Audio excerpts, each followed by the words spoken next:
Joaquin Harmon-Segura was 19 in March 2024.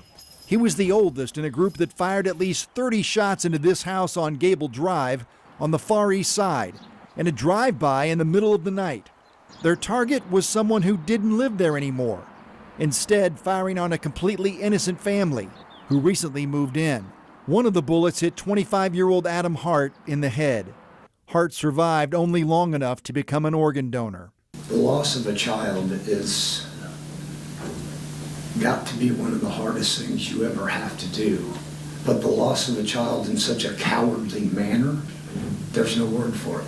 This was the third and final sentencing for the people convicted in Adam Hart's death, and the third time that Hart's mother brought his voice into the courtroom. Hello, this is Adam. I am with Blank Press Public Notary. I am unable to get to the phone right now. Rebecca Roush played the answering message from Adam's business phone. As a parent, I can't describe really the pain that I feel every day. I was there when it happened. It's a memory that will not leave me. Harmon-Segura apologized to Rebecca, but also blamed his harsh upbringing. Nobody else knows what really happened besides me inside that car and the intentions I had. I really wasn't trying to hurt nobody.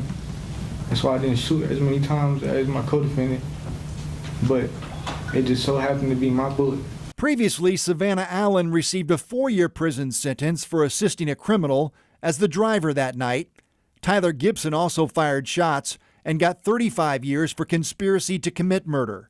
Tuesday, the judge sent Harmon-Segura to prison for 46 years for murder.